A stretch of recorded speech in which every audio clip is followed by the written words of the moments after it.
Brian Porter's office was a small kingdom of comfort and confidence. Polished mahogany walls glowed honey-warm in the afternoon sun, and the air carried a mix of citrus, old paper, and expensive cologne. From somewhere below, the city murmured, distant and harmless. Up here, in a luxury hotel turned detective's nest, everything felt handled. A vinyl record spun lazily, trumpet notes stretching like they had nowhere else to be. Brian sat back, beige suit crisp, Panama hat angled with effortless style. Late 30s, fit, relaxed, successful, a man who had already won and knew it. He poured himself a drink, amber catching the light, ice clinking softly. He took a sip and smiled. This was the good world. Problems solved themselves when you didn't invite the wrong ones in. The door opened, and the temperature seemed to rise a degree. She entered like a promise, blonde hair falling perfectly, eyes sharp and inviting, clothes cut to flatter every movement, confidence wrapped around her like perfume. "I have a job for you," she said, voice smooth. "I want you to search for my brother." Brian didn't blink. He stood, calm and polite, and raised a hand. "Speak no more." He opened the door again. "Leave. You're trouble. I'm not taking your case." For a moment, she looked stunned. Then she was gone. Silence returned, approving and gentle. Brian nodded, set the needle back on the record, and let 20 golden minutes pass. He drank slowly, listened, breathed. Outside, sunlight. Inside, peace. A better job awaited. A super wealthy, stunning businesswoman had lost her puppy on a Caribbean island paradise. Excellent pay, no danger, all sunshine. Brian packed lightly and smiled.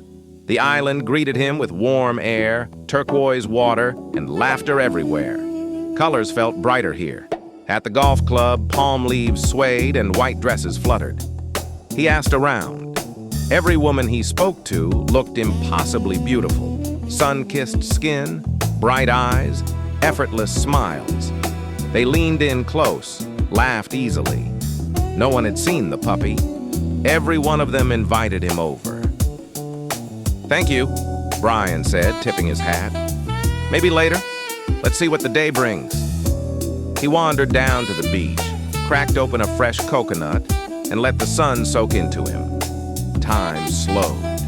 Later, billiards in a shaded bar. A friendly crowd. A $50 bet. Brian won clean, smooth, stylish. Applause followed. One more beer, cold and deserved. Then he chuckled. Right. The puppy. The bartender was radiant. Dark hair, warm smile, eyes that lingered. She leaned in and kissed him lightly, playful and confident. She invited him home with a look. Brian smiled, charming as ever. "Well, I first have to find that puppy. Please make me a soda." He slid her the money he'd won. The soda arrived ice cold, perfect, refreshing down to the last sip. Night fell softly, wrapped in music and warm air. He stepped outside, lanterns glowed, palm trees whispered. Then, bark, bark. The puppy stood right beside him, tail wagging like it had been waiting all evening. Brian laughed, scooped it up, and headed for his convertible. He drove up the mountain, breeze warm, stars bright. At the villa, the owner opened the door. She was super happy about the puppy, pure relief and joy lighting up her face. She shrugged off her outer clothes to reveal a wonderful bikini underneath and laughed. "Come on," she said, "let's swim in my grotto." They jumped into the pool, she in her bikini, he in his beige suit and Panama hat. Water shimmering, laughter echoing against stone.